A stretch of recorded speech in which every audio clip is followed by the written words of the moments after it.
In the continuous pursuit of greatness, individuals navigate labyrinths of societal judgments, where the definition of greatness is often molded by subjective criteria. Society's measuring stick, tainted by biases, sometimes fails to recognize the untapped potential within those overshadowed by bullying, criticisms, and the insidious greed that permeates humanity. Tragically, countless aspiring souls, stifled by the weight of societal expectations, have seen their brilliance dimmed, dreams shattered, and contributions to greatness silenced, in the face of prejudice and avarice. The heart-wrenching narrative unfolds as society, at times, squandering the promise of greatness in its seemingly unstoppable quest for conformity. Many of us have been under this umbrella, like mindless toys in a factory, waiting to be shipped somewhere else. If not under the standards, must be disposed of. It is not just a plea of one person, but many of us. With this, I found a gem, and I want to share it with you now. I hope you can share it also to others, for the light to continue shimmering. I sincerely wish you the best in life. The Science of Being Great by Wallace D. Wattles. Chapter 1. Any person may become great. There is a principle of power in every person. By the intelligent use and direction of this principle, man can develop his own mental faculties. Man has an inherent power by which he may grow, in whatsoever direction he pleases. And there does not appear to be any limit to the possibilities of his growth. No man has yet become so great in any faculty, but that it is possible for someone else to become greater. The possibility is in the original substance from which man is made. Genius is omniscience flowing into men. Genius is more than talent. Talent may merely be one faculty developed out of proportion to other faculties, but genius is the union of man and God in the acts of the soul. Great men are always greater than their deeds. They are in connection with a reserve of power that is without limit. We do not know where the boundary of the mental powers of men is, we do not even know that there is a boundary. The power of conscious growth is not given to the lower animals, it is man's alone. And may be developed and increased by him. The lower animals can, to a great extent, be trained and developed by men, but man can train and develop himself. He alone has this power, and he has it to an apparently unlimited extent. The purpose of life for men is growth, just as the purpose of life for trees and plants is growth. Trees and plants grow automatically and along fixed lines. Men can grow, as he will. Trees and plants can only develop certain possibilities and characteristics, men can develop any power. Which is, or has been, shown by any person, anywhere. Nothing that is possible in spirit, is impossible in flesh and blood. Nothing that men can think is impossible in action. Nothing that men can imagine is impossible of realization. Man is formed for growth, and he is under the necessity of growing. It is essential to his happiness that he should continuously advance. Life without progress becomes unendurable, and the person who ceases from growth must either become imbecile or insane. The greater, and more harmonious, and well-rounded his growth, the happier men will be. There is no possibility in any man that is not in every man, but if they proceed naturally, no two men will grow into the same thing, or be alike. Every man comes into the world with a predisposition to grow along certain lines. And growth is easier for him along those lines than in any other way. This is a wise provision, for it gives endless variety. It is as if a gardener should throw all his bulbs into one basket. To the superficial observer they would look alike, but growth reveals a tremendous difference. So of men and women, they are like a basket of bulbs. One may be a rose, and add brightness and color to some dark corner of the world. One may be a lily, and teach a lesson of love and purity to every eye that sees. One may be a climbing vine, and hide the rugged outlines of some dark rock. One may be a great oak, among whose boughs the birds shall nest and sing, and beneath whose shade the flocks shall rest at noon. But everyone will be something worthwhile, something rare, something perfect. There are undreamed of possibilities in the common lives all around us. In a large sense, there are no common people. In times of national stress and peril, the crackerbox loafer of the corner store and the village drunkard become heroes and statesmen through the quickening of the principle of power within them. There is a genius in every man and woman waiting to be brought forth. Every village has its great man or woman. Someone to whom all go for advice in time of trouble. Someone who is instinctively recognized as being great in wisdom and insight. To such a one, the minds of the whole community turn in times of local crisis. He is tacitly recognized as being great. He does small things in a great way. He could do great things as well, if he did but undertake them. So can any man, so can you. The principle of power gives us just what we ask of it. If we only undertake little things, it only gives us power for little things. But if we try to do great things in a great way, it gives us all the power there is. But beware of undertaking great things in a small way. Of that we shall speak farther on. There are two mental attitudes a man may take. One makes him like a football. It has resilience and reacts strongly when force is applied to it. But it originates nothing, it never acts of itself. There is no power within it. Men of this type are controlled by circumstances and environment. Their destinies are decided by things external to themselves. The principle of power within them is never really active at all. They never speak or act from within. The other attitude makes man like a flowing spring. Power comes out from the center of him. He has within him a well of water springing up into everlasting life. He radiates force, highest felt by his environment. The principle of power in him is in constant action. He is self-active. He hath life in himself. No greater good can come to any man or woman than to become self-active. All the experiences of life are designed by Providence to force men and women into self-activity, to compel them to cease being creatures of circumstances and master their environment. In his lowest stage, man is the child of chance and circumstance, and the slave of fear. His acts are all reactions resulting from the impingement upon him of forces in his environment. He acts only as he is acted upon, he originates nothing. But the lowest savage has within him a principle of power sufficient to master all that he fears, and, if he learns this and becomes self-active, he becomes as one of the gods. The awakening of the principle of power in men is the real conversion, the passing from death to life. It is when the dead hear the voice of the Son of Man and come forth and live. It is the resurrection and the life. When it is awakened, man becomes a son of the highest, and all power is given to him, in heaven and on earth. Nothing was ever in any man that is not in you. No man ever had more spiritual or mental power than you can attain, or did greater things than you can accomplish. You can become what you want to be. Chapter 2. Heredity and Opportunity. You are not barred from attaining greatness by heredity. No matter who or what your ancestors may have been, or how unlearned or lowly their station, the upward way is open for you. There is no such thing as inheriting a fixed mental position. No matter how small the mental capital we receive from our parents, it may be increased. No man is born incapable of growth. Heredity counts for something. We are born with subconscious mental tendencies, as, for instance, a tendency to melancholy, or cowardice, or to ill temper, but all these subconscious tendencies may be overcome. When the real man awakens and comes forth, he can throw them off very easily. Nothing of this kind need keep you down. If you have inherited undesirable mental tendencies, you can eliminate them and put desirable tendencies in their places. An inherited mental trait is a habit of thought of your father or mother, impressed upon your subconscious mind. You can substitute the opposite impression by forming the opposite habit of thought. You can substitute a habit of cheerfulness for a tendency to despondency. You can overcome cowardice or ill temper. Heredity may count for something too, in an inherited conformation of the skull. There is something in phrenology, if not as much as its exponents claim.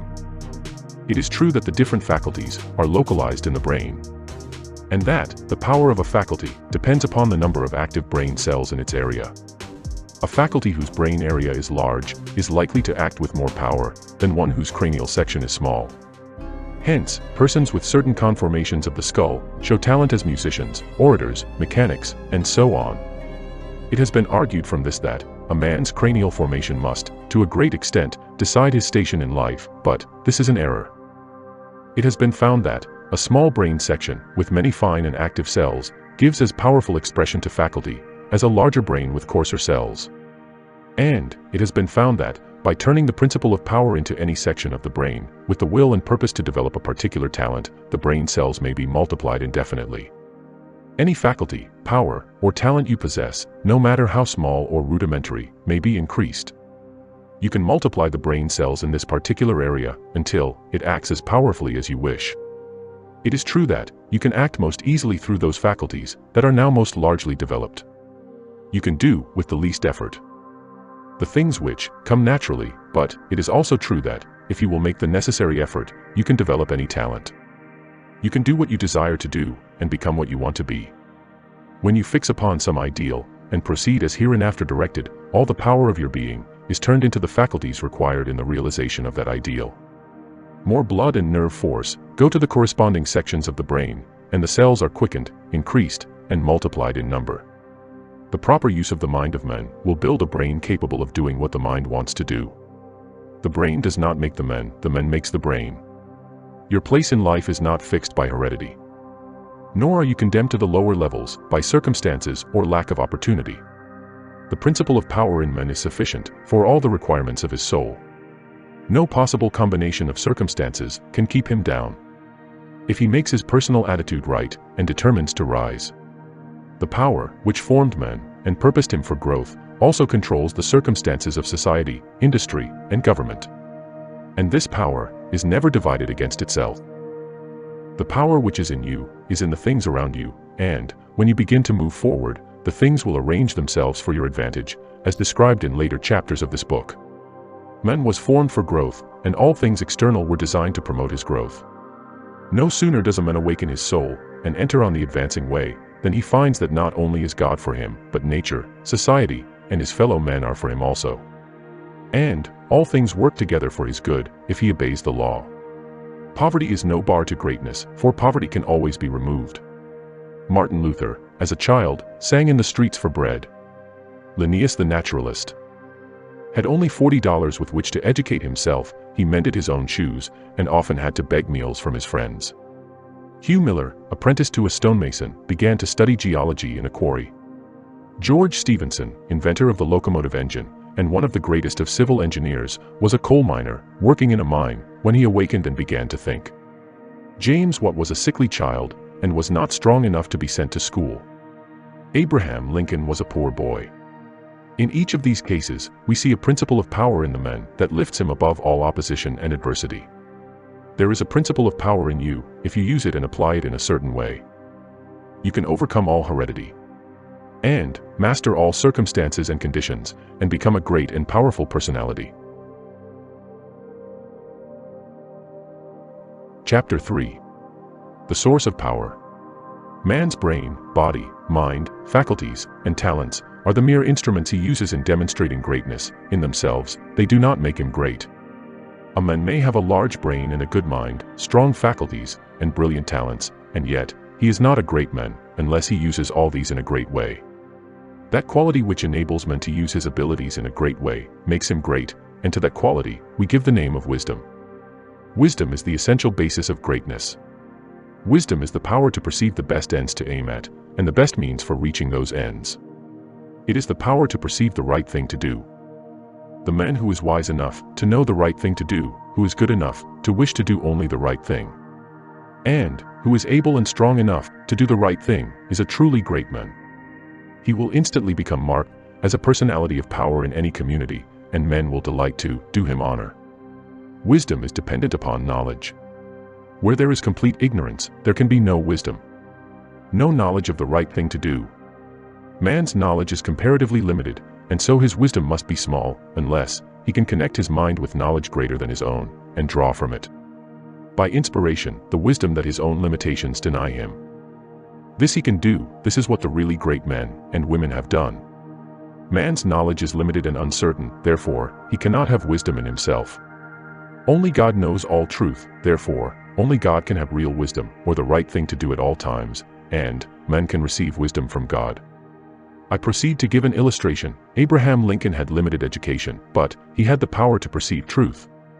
In Lincoln, we see preeminently apparent the fact that real wisdom consists in knowing the right thing to do, at all times, and under all circumstances.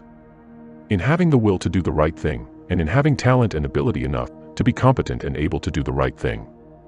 Back in the days of the abolition agitation, and during the compromise period, when all other men were more or less confused as to what was right, or as to what ought to be done, Lincoln was never uncertain. He saw through the superficial arguments of the pro-slavery men. He saw, also, the impracticability and fanaticism of the abolitionists. He saw the right ends to aim at, and he saw the best means to attain those ends. It was because men recognized that he perceived truth and knew the right thing to do, that they made him president. Any man who develops the power to perceive truth, and who can show that he always knows the right thing to do, and that he can be trusted to do the right thing, will be honored and advanced.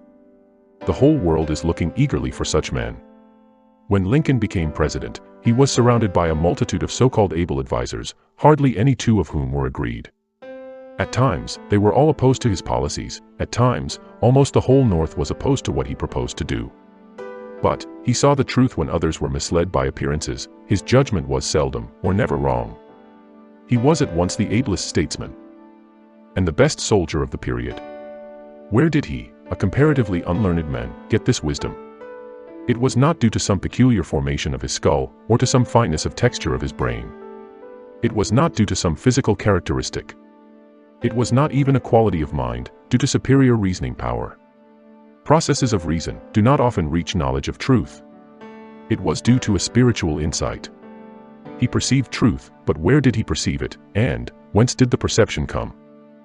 We see something similar in Washington, whose faith and courage, due to his perception of truth, held the colonies together during the long, and often, apparently hopeless struggle of the Revolution.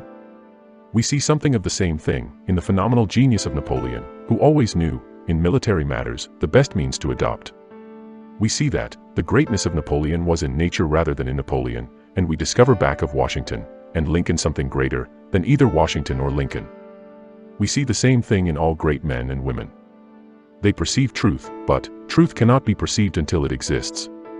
And there can be no truth until there is a mind to perceive it. Truth does not exist apart from mind. Washington and Lincoln were in touch and communication with a mind that knew all knowledge and contained all truth. The same is true of all who manifest wisdom. Wisdom is obtained by reading the mind of God. Chapter 4. The Mind of God. There is a cosmic intelligence that is in all things, and through all things. This is the one real substance. From it all, things proceed. It is intelligent substance or mind stuff. It is God.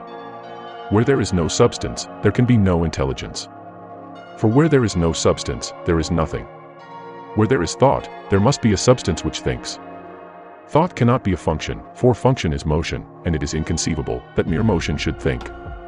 Thought cannot be vibration, for vibration is motion, and that motion should be intelligent is not thinkable.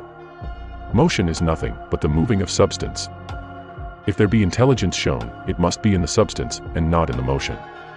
Thought cannot be the result of motions in the brain. If thought is in the brain, it must be in the brain's substance, and not in the motions, which brain substance makes. But thought is not in the brain substance, for brain substance, without life, is quite unintelligent, and dead. Thought is in the life principle that animates the brain, in the spirit substance, which is the real man. The brain does not think, the man thinks, and expresses his thought through the brain. There is a spirit substance that thinks. Just as the spirit substance of man permeates his body, and thinks and knows in the body. So the original spirit substance, God, permeates all nature, and thinks and knows in nature. Nature is as intelligent as man, and knows more than man. Nature knows all things. The All-Mind has been in touch with all things from the beginning, and it contains all knowledge. Man's experience covers a few things, and these things man knows, but God's experience covers all the things that have happened since the creation. From the wreck of a planet, or the passing of a comet, to the fall of a sparrow. All that is, and all that has been, are present in the intelligence that is wrapped about us, and enfolds us, and presses upon us from every side. All the encyclopedias men have written are but trivial affairs compared to the vast knowledge held by the mind in which men live, move, and have their being. The truths men perceive by inspiration are thoughts held in this mind. If they were not thoughts, men could not perceive them, for they would have no existence. And they could not exist as thoughts unless there is a mind for them to exist in. And a mind can be nothing else than a substance which thinks. Man is thinking substance, a portion of the cosmic substance. But man is limited, while the cosmic intelligence from which he sprang, which Jesus calls the Father, is unlimited. All intelligence, power, and force come from the Father. Jesus recognized this and stated it very plainly. Over and over again, he ascribed all his wisdom and power to his unity with the Father, and to his perceiving the thoughts of God. My Father and I are one. This was the foundation of his knowledge and power. He showed the people the necessity of becoming spiritually awakened, of hearing his voice and becoming like him. He compared the unthinking man, who is the prey and sport of circumstances, to the dead man in a tomb, and besought him to hear and come forth. God is spirit, he said, be born again, become spiritually awake, and you may see his kingdom. Hear my voice, see what I am and what I do, and come forth and live. The words I speak are spirit and life, accept them, and they will cause a well of water to spring up within you. Then, you will have life within yourself. I do what I see the Father do, he said, meaning that he read the thoughts of God. The Father shows all things to the Son. If any man has the will to do the will of God, he shall know truth. My teaching is not my own, but his that sent me. You shall know the truth, and the truth shall make you free. The Spirit shall guide you into all truth. We are immersed in mind, and that mind contains all knowledge and all truth. It is seeking to give us this knowledge, for our Father delights to give good gifts to his children. The prophets and seers, and great men and women, past and present, were made great by what they received from God, not by what they were taught by men. This limitless reservoir of wisdom and power is open to you. You can draw upon it, as you will, according to your needs. You can make yourself what you desire to be. You can do what you wish to do, you can have what you want. To accomplish this, you must learn to become one with the Father. So that you may perceive truth, so that you may have wisdom, and know the right ends to seek, and the right means to use, to attain those ends. And so that you may secure power and ability to use the means. In closing this chapter, resolve that you will now lay aside all else, and concentrate upon the attainment of conscious unity with God.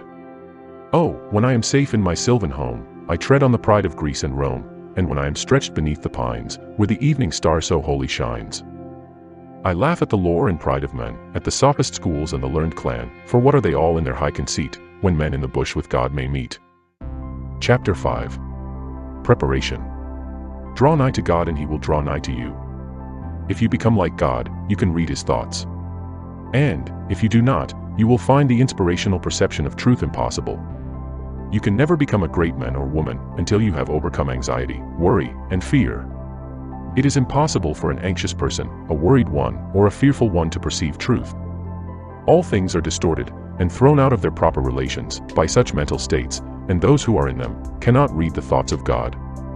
If you are poor, or if you are anxious about business or financial matters, you are recommended to study carefully the first volume of this series.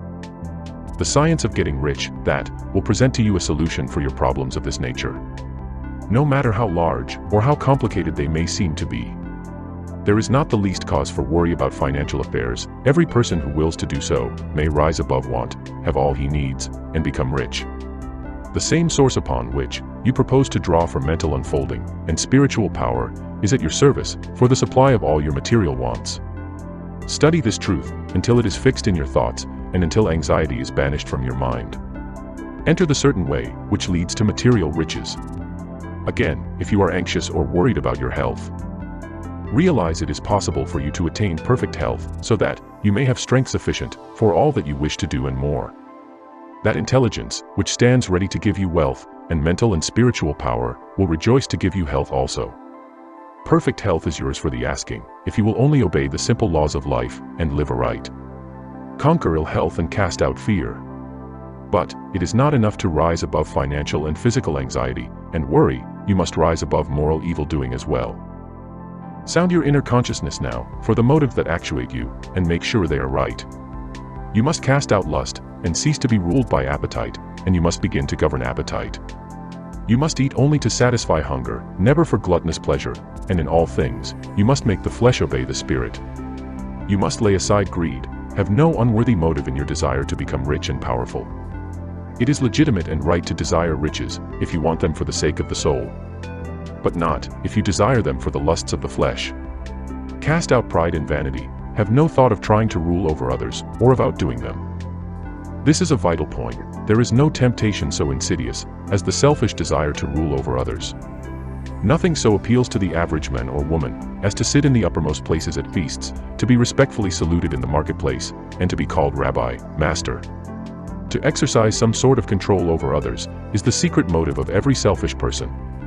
The struggle for power over others is the battle of the competitive world, and you must rise above that world and its motives and aspirations, and seek only for life. Cast out envy, you can have all that you want, and you need not envy any man what he has. Above all things, see to it that you do not hold malice or enmity toward anyone. To do so cuts you off from the mind, whose treasures you seek to make your own. He that loves not his brother, loves not God. Lay aside all narrow personal ambition, and determine to seek the highest good, and to be swayed by no unworthy selfishness. Go over all the foregoing, and set these moral temptations out of your heart one by one, determined to keep them out. Then, resolve that you will not only abandon all evil thought, but that you will forsake all deeds, habits, and courses of action, which do not commend themselves to your noblest ideals. This is supremely important. Make this resolution with all the power of your soul, and you are ready for the next step toward greatness, which is explained in the following chapter. Chapter 6. The social point of view. Without faith, it is impossible to please God, and, without faith, it is impossible for you to become great. The distinguishing characteristic of all really great men and women is an unwavering faith. We see this in Lincoln during the dark days of the war, we see it in Washington at Valley Forge, we see it in Livingstone, the crippled missionary, threading the mazes of the dark continent. His soul aflame with the determination to let in the light upon the accursed slave trade, which his soul abhorred. We see it in Luther, and in Francis Willard, in every man and woman who has attained a place on the muster roll of the great ones of the world. Faith, not a faith in oneself, or in one's own powers, but faith in principle, in the something great, which upholds right, and which may be relied upon, to give us the victory in due time. Without this faith, it is not possible for anyone to rise to real greatness. The man who has no faith in principle will always be a small man. Whether you have this faith or not, depends upon your point of view. You must learn to see the world as being produced by evolution, as a something that is evolving and becoming, not as a finished work. Millions of years ago, God worked with very low and crude forms of life, low and crude, yet each perfect after its kind. Higher and more complex organisms, animal and vegetable, appeared through the successive ages. The earth passed through stage after stage in its unfolding, each stage perfect in itself, and to be succeeded by a higher one. What I wish you to note is that the so-called lower organisms are as perfect after their kind as the higher ones. That the world in the Eocene period was perfect for that period, it was perfect, but God's work was not finished. This is true of the world today. Physically, socially, and industrially it is all good, and it is all perfect. It is not complete anywhere, or in any part, but, so far as the handiwork of God has gone, it is perfect. This must be your point of view, that the world and all it contains is perfect, though not completed. All's right with the world. That is the great fact. There is nothing wrong with anything, there is nothing wrong with anybody. All the facts of life, you must contemplate from this standpoint. There is nothing wrong with nature. Nature is a great advancing presence, working beneficently for the happiness of all. All things in nature are good, she has no evil. She is not completed, for creation is still unfinished. But she is going on to give to men, even more bountifully than she has given to him in the past. Nature is a partial expression of God, and God is love. She is perfect, but not complete. So it is of human society and government. What though there are trusts, and combinations of capital, and strikes and lockouts, and so on. All these things are part of the forward movement, they are incidental to the evolutionary process of completing society. When it is complete, there will be harmony. But it cannot be completed without them. J.P. Morgan is as necessary to the coming social order as the strange animals of the age of reptiles were to the life of the succeeding period. And, just as these animals were perfect after their kind, so Morgan is perfect after his kind. Behold, it is all very good. See government and industry as being perfect now, and as advancing rapidly toward being complete. Then you will understand that there is nothing to fear, no cause for anxiety, nothing to worry about. Never complain of any of these things. They are perfect. This is the very best possible world for the stage of development man has reached. This will sound like rank folly to many, perhaps to most people. What? They will say, are not child labor and the exploitation of men and women in filthy and unsanitary factories evil things? Aren't saloons evil? Do you mean to say that we shall accept all these and call them good? Child labor and similar things are no more evil than the way of living, and the habits and practices of the cave dweller were evil. His ways were those of the savage stage of man's growth, and for that stage, they were perfect. Our industrial practices are those of the savage stage of industrial development, and they are also perfect. Nothing better is possible until we cease to be mental savages in industry and business, and become men and women. This can only come about by the rise of the whole race to a higher viewpoint. And this can only come about by the rise of such individuals here and there as are ready for the higher viewpoint. The cure for all this inharmoniousness lies not with the masters or employers, but with the workers themselves. Whenever they reach a higher viewpoint, whenever they shall desire to do so, they can establish complete brotherhood and harmony in industry. They have the numbers and the power. They are getting now what they desire. Whenever they desire more in the way of a higher, purer, more harmonious life, they will receive more. True, they want more now, but they only want more of the things that make for animal enjoyment. And so, industry remains in the savage, brutal, animal stage. When the workers begin to rise to the mental plane of living and ask for more of the things that make for the life of the mind and soul, industry will at once be raised above the plane of savagery and brutality. But it is perfect now upon its plane. Behold, in fact it is all very good. So it is true of saloons and dens of vice. If the majority of the people desire these things, it is right and necessary that they should have them. When the majority desires a world without such discords, they will create such a world. So long as men and women are on the plane of bestial thought, so long the social order will be in part disorder, and will show bestial manifestations. The people make society what it is, and as the people rise above the bestial thought, society will rise above the beastly in its manifestations. But a society which thinks in a bestial way must have saloons and dives. It is perfect after its kind, as the world was in the Eocene period, and very good. All this does not prevent you from working for better things. You can work to complete an unfinished society, instead of to renovate a decaying one. And you can work with a better heart and a more hopeful spirit. It will make an immense difference with your faith and spirit, whether you look upon civilization as a good thing that is becoming better, or as a bad and evil thing that is decaying. One viewpoint gives you an advancing and expanding mind, and the other gives you a descending and decreasing mind. One viewpoint will make you grow greater, and the other will inevitably cause you to grow smaller. One will enable you to work for the eternal things, to do large works in a great way, toward the completing of all that is incomplete and inharmonious, and the other will make you a mere patchwork reformer, working almost without hope to save a few lost souls from what you will grow to consider a lost and doomed world. So you see, it makes a vast difference to you, this matter of the social viewpoint. All's right with the world. Nothing can possibly be wrong but my personal attitude, and I will make that right. I will see the facts of nature and all the events, circumstances, and conditions of society, politics, government, and industry from the highest viewpoint. It is all perfect, though incomplete. It is all the handiwork of God. Behold, it is all very good. Chapter 7. The individual point of view. Important as the matter of your point of view for the facts of social life is, it is of less moment than your viewpoint for your fellow men, for your acquaintances, friends, relatives, your immediate family, and, most of all, yourself.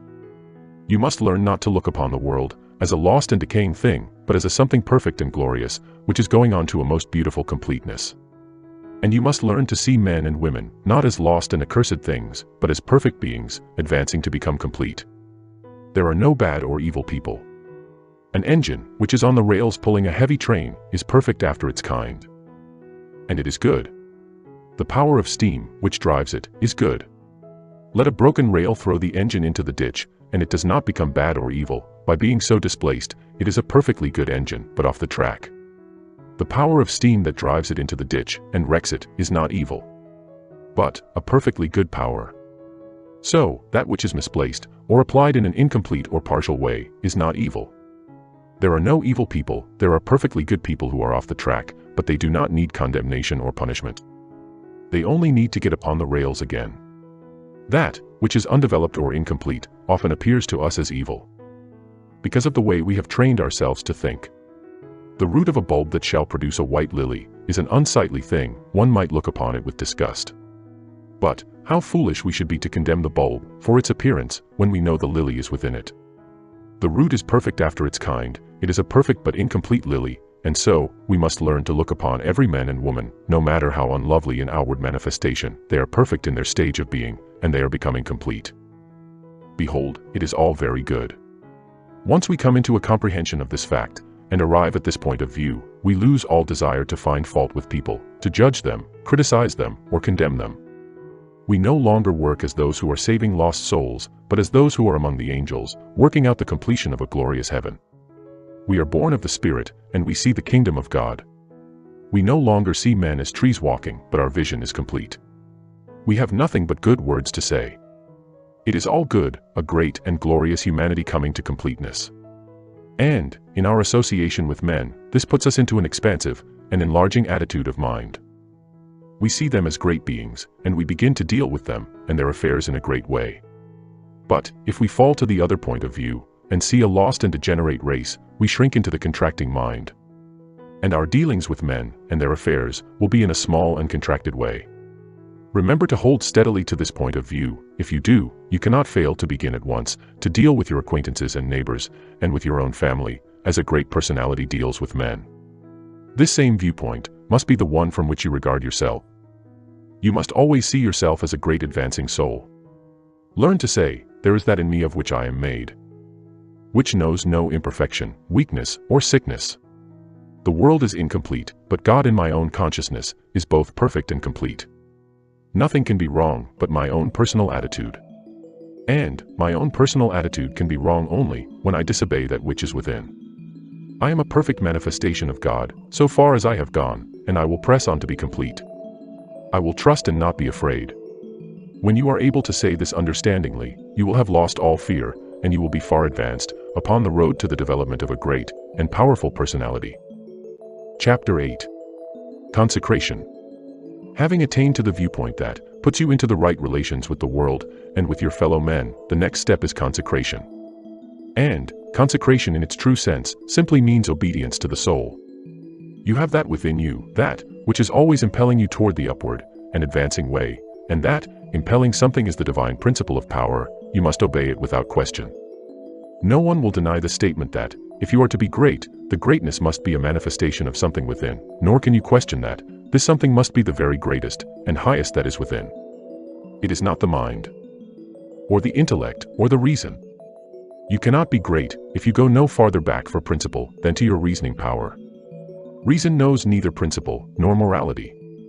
Your reason is like a lawyer in that it will argue for either side.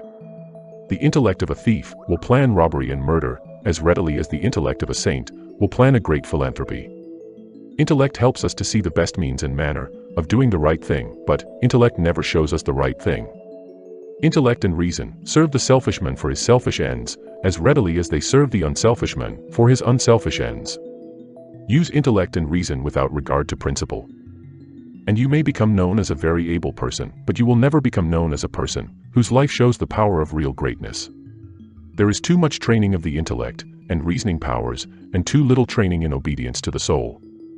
This is the only thing that can be wrong with your personal attitude when it fails to be one of obedience to the principle of power. By going back to your own center, you can always find the pure idea of right for every relationship. To be great and to have power, it is only necessary to conform your life to the pure idea as you find it in the great within. Every compromise on this point is made at the expense of a loss of power. This, you must remember. There are many ideas in your mind that you have outgrown, and which, from force of habit, you still permit to dictate the actions of your life. Cease all this, abandon everything you have outgrown. There are many ignoble customs, social and other, which you still follow, although you know they tend to dwarf and belittle you, and keep you acting in a small way. Rise above all this. I do not say that you should absolutely disregard conventionalities, or the commonly accepted standards of right and wrong. You cannot do this, but you can deliver your soul from most of the narrow restrictions that bind the majority of your fellow men. Do not give your time and strength to the support of obsolete institutions, religious or otherwise. Do not be bound by creeds in which you do not believe. Be free. You have perhaps formed some sensual habits of mind or body. Abandon them. You still indulge in distrustful fears that things will go wrong, or that people will betray you or mistreat you. Get above all of them. You still act selfishly in many ways, and on many occasions. Cease to do so. Abandon all these, and in place of them, put the best actions you can form a conception of in your mind. If you desire to advance, and you are not doing so, remember that it can be only because your thought is better than your practice. You must do as well as you think. Let your thoughts be ruled by principle, and then live up to your thoughts. Let your attitude in business, in politics, in neighborhood affairs, and in your own home be the expression of the best thoughts you can think. Let your manner toward all men and women, great and small, and especially to your own family circle, always be the most kindly, gracious, and courteous you can picture in your imagination. Remember your viewpoint: you are a god in the company of gods, and must conduct yourself accordingly. The steps to complete consecration are few and simple. You cannot be ruled from below. If you are to be great, you must rule from above. Therefore, you cannot be governed by physical impulses. You must bring your body into subjection to the mind, but your mind, without principle, may lead you into selfishness and immoral ways. You must put the mind into subjection to the soul. And your soul is limited by the boundaries of your knowledge. You must put it into subjection to that, our soul which needs no searching of the understanding, but before whose eye all things are spread. That constitutes consecration. Say, I surrender my body to be ruled by my mind. I surrender my mind to be governed by my soul. And I surrender my soul to the guidance of God. Make this consecration complete and thorough. And you have taken the second great step in the way of greatness and power. Chapter 9. Identification. Having recognized God as the advancing presence in nature, society, and your fellow men, and harmonized yourself with all these, and having consecrated yourself to that within you, which impels toward the greatest and the highest, the next step is to become aware of, and recognize fully the fact that, the principle of power within you is God Himself. You must consciously identify yourself with the highest. This is not some false or untrue position to be assumed, it is a fact to be recognized. You are already one with God, you want to become consciously aware of it. There is one substance, the source of all things, and this substance has within itself the power that creates all things. All power is inherent in it. This substance is conscious and thinks. It works with perfect understanding and intelligence. You know that this is so, because you know that substance exists, and that consciousness exists, and that it must be substance that is conscious. Man is conscious and thinks. Man is substance. He must be substance, else he is nothing and does not exist at all. If man is substance and thinks, and is conscious, then he is conscious substance. It is not conceivable that there should be more than one conscious substance, so man is the original substance, the source of all life and power, embodied in a physical form. Man cannot be something different from God. Intelligence is one and the same everywhere, and must be everywhere, an attribute of the same substance. There cannot be one kind of intelligence in God, and another kind of intelligence in man. Intelligence can only be an intelligent substance, and intelligent substance is God. Man is of one and the same stuff with God, and so all the talents, powers, and possibilities that are in God are in man, not just in a few exceptional men, but in everyone. All power is given to men, in heaven and on earth. Is it not written, "Ye are gods"? The principle of power in man is man himself, and man himself is God. But, while man is original substance, and has within him all power and possibilities, his consciousness is limited. He does not know all there is to know, and so he is liable to error and mistake. To save himself from these, he must unite his mind to that outside him, which does know all. He must become consciously one with God. There is a mind surrounding him on every side, closer than breathing, nearer than hands and feet, and in this mind is the memory of all that has ever happened. From the greatest convulsions of nature in prehistoric days, to the fall of a sparrow in this present time, and all that is in existence now as well. Held in this mind is the great purpose that is behind all nature, and so it knows what is going to be. Man is surrounded by a mind that knows all there is to know, past, present, and to come. Everything that men have said or done, or written is present there. Man is of the same one identical stuff with this mind, he proceeded from it, and he can so identify himself with it that he may know what it knows. My Father is greater than I, said Jesus, I come from him. I and my Father are one. He shows the Son all things. The Spirit shall guide you into all truth. Your identification of yourself with the infinite must be accomplished by conscious recognition on your part. Recognizing it as a fact that there is only God, and that all intelligence is in the one substance, you must affirm somewhat after this wise, there is only one, and that one is everywhere. I surrender myself to conscious unity with the highest. And I am that mind. I that speak unto you am he. If you have been thorough in the work as outlined in the preceding chapters, if you have attained to the true viewpoint, and if your consecration is complete, You will not find conscious identification hard to attain, and, once it is attained, the power you seek is yours, for you have made yourself one with all the power there is. Chapter 10. Idealization. You are a thinking center in original substance, and the thoughts of original substance have creative power. Whatever is formed in its thought, and held as a thought form, must come into existence as a visible, and so-called material form. And a thought form held in thinking substance is a reality. It is a real thing, whether it has yet become visible to mortal eye, or not. This is a fact that you should impress upon your understanding, that a thought held in thinking substance is a real thing, a form, and has actual existence, although it is not visible to you. You internally take the form in which you think of yourself, and you surround yourself with the invisible forms of those things, with which you associate in your thoughts. If you desire a thing, picture it clearly, and hold the picture steadily in mind, until it becomes a definite thought form. And, if your practices are not such as to separate you from God, the thing you want will come to you in material form. It must do so in obedience to the law, by which the universe was created. Make no thought form of yourself in connection with disease or sickness, but form a conception of health. Make a thought form of yourself, as strong and hardy, and perfectly well. Impress this thought form on creative intelligence, and if your practices are not in violation of the laws, by which the physical body is built, your thought form will become manifest in your flesh. This also is certain, it comes by obedience to law. Make a thought form of yourself, as you desire to be, and set your ideal as near to perfection, as your imagination is capable of forming the conception. Let me illustrate. If a young law student wishes to become great, let him picture himself, while attending to the viewpoint, consecration, and identification, as previously directed, as a great lawyer, pleading his case with matchless eloquence and power, before the judge and jury.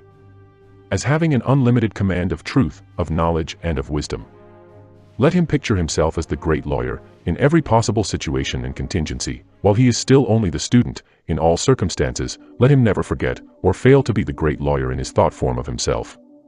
As the thought form grows more definite and habitual in his mind, the creative energies, both within and without, are set at work. He begins to manifest the form from within, and all the essentials without, which go into the picture, begin to be impelled toward him. He makes himself into the image, and God works with him. Nothing can prevent him from becoming what he wishes to be. In the same general way, the musical student pictures himself as performing perfect harmonies, and as delighting vast audiences. The actor forms the highest conception he is capable of in regard to his art, and applies this conception to himself. The farmer and the mechanic do exactly the same thing. Fix upon your ideal of what you wish to make of yourself, consider well, and be sure that you make the right choice. That is, the one that will be the most satisfactory to you in a general way. Do not pay too much attention to the advice or suggestions of those around you. Do not believe that anyone can know, better than yourself, what is right for you. Listen to what others have to say, but always form your own conclusions. Do not let other people decide what you are to be. Be what you feel that you want to be. Do not be misled by a false notion of obligation or duty. You can owe no possible obligation or duty to others that should prevent you from making the most of yourself. Be true to yourself, and you cannot then be false to any man. When you have fully decided what thing you want to be, form the highest conception of that thing that you are capable of imagining, and make that conception a thought form. Hold that thought form as a fact, as the real truth about yourself, and believe in it. Close your ears to all adverse suggestions. Never mind if people call you a fool and a dreamer. Dream on. Remember that Bonaparte, the half-starved lieutenant, always saw himself as the general of armies and the master of France, and he became an outward realization what he held himself to be in mind. So likewise will you. Attend carefully to all that has been said in the preceding chapters, and act as directed in the following ones, and you will become what you want to be. Chapter 11. Realization. If you were to stop with the close of the last chapter, however, you would never become great. You would be indeed a mere dreamer of dreams, a castle builder. Too many do stop there. They do not understand the necessity for present action, in realizing the vision, and bringing the thought form into manifestation. Two things are necessary. Firstly, the making of the thought form. And secondly, the actual appropriation to yourself of all that goes into, and around, the thought form. We have discussed the first. Now, we will proceed to give directions for the second. When you have made your thought form, you are already, in your interior, what you want to be. Next, you must become externally what you want to be. You are already great within, but you are not yet doing the great things without.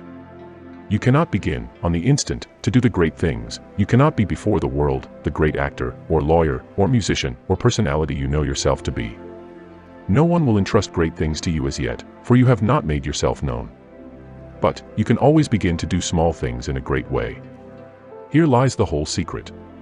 You can begin to be great today in your own home, in your store or office, on the street, everywhere. You can begin to make yourself known as great, and you can do this by doing everything you do in a great way. You must put the whole power of your great soul into every act, however small and commonplace, and so reveal to your family, your friends, and neighbors what you really are. Do not brag or boast of yourself. Do not go about telling people what a great personage you are. Simply live in a great way. No one will believe you if you tell him you are a great man. But no one can doubt your greatness if you show it in your actions. In your domestic circle, be so just, so generous, so courteous, and kindly, that your family, your wife, husband, children, brothers, and sisters, shall know that you are a great and noble soul. In all your relations with men, be great, just, generous, courteous, and kindly. The great are never otherwise. This is your attitude. Next, and most important, you must have absolute faith in your own perceptions of truth. Never act in haste or hurry. Be deliberate in everything. Wait until you feel that you know the true way. And, when you do feel that you know the true way, be guided by your own faith, though the entire world shall disagree with you. If you do not believe what God tells you in little things, you will never draw upon His wisdom and knowledge in larger things. When you feel deeply that a certain act is the right act, do it, and have perfect faith that the consequences will be good. When you are deeply impressed that a certain thing is true, no matter what the appearances to the contrary may be, accept that thing as true, and act accordingly. The one way to develop a perception of truth in large things is to trust absolutely to your present perception of truth in small things.